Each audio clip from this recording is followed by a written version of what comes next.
माझ्यावर घराणेशाहीचा आरोप करणाऱ्यांची आता थोबाड बंद. गिरीश महाजन, तुम्ही कोणती शाही लावली? एकनाथ खडसेंचा खोचक सवाल. जळगाव जिल्ह्यातील नगर परिषद आणि नगरपंचायतीच्या निवडणुकीच्या पार्श्वभूमीवर राजकीय वातावरण चांगलंच तापलंय.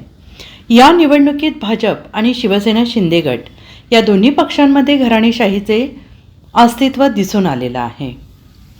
अनेक आमदार आणि नेत्यांनी पत्नीला किंवा आपल्या नातेवाईकांना नगराध्यक्षपदासाठी मैदानात उतरवलं आहे.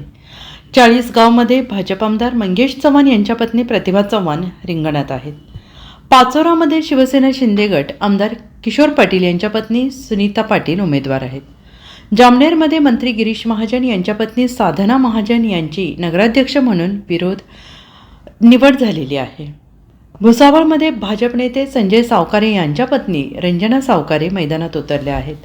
मुक्ताईनगरमध्ये चंद्रकांत पाटील यांची कन्या रंजना पाटील शिंदे सेनेकडून उमेदवार आहेत. या पार्श्वभूमीवर राष्ट्रवादी शरद पवार गटाचे ज्येष्ठ नेते एकनाथ खडसे यांनी गिरीश महाजन यांच्यासह भाजपवर हा जोरदार हल्लाबोल केलाय. नासाऊ घराण्याशी राबवता असा आक्षेप नेहमी माझ्यावर त्यांनी केला. बरं झालं, आता एक 4 दिवसापासून त्याचं थोबाडे बंद होऊन गेले.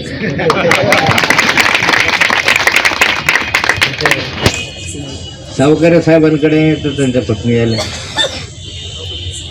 तिकीट कुणाला? सावकारे साहेबांच्या बायकोला. ते मंत्री आहेत, तिकीट मंत्र्याच्या बायकोला आहे. जामनेरला गिरीश भाऊ मंत्री आहे, 15 वर्ष झाले. आणि मला म्हणतात तुमच्या घरामध्ये घेवता, कुटुंबात ठेवता, तुमच्याकडे राहता, हे राहता, तुमच्या घरातले घराणेशाही आहे. मग आता हे कोणती शाही लागली? आमच्या साधनाताईंना तुम्ही त्या ठिकाणी बिनविरोध निवडून आणलं. घराणेशाही आहे की नाही? मग पुढे गेले 40 वाला मंगेश चव्हाण, त्यांनी त्यांच्या पत्नीला तिकीट दिलं. मग ही घराणेशाहीच आहे. त्याच्यानंतर आलो आपण किशोरप्पाकडे पाचोऱ्याला. त्याही ठिकाणी त्यांनी त्यांच्याच बायकोला तिकीट दिलं. मग तुम्ही सर्वांनी माझी टिंगल केली इतके दिवस. मी तर खरं म्हणजे 40-50 वर्षाचे माझी मेहनत आहे, माझी तपश्चर्या आहे. तर तुम्ही जे घडले ते माझ्यामुळे घडले असे चित्र आहे. आणि माझ्यावर टीका करत होताना, घराण्याशीचा आरोप करताना आत्ता कुठे गेले तुम्ही?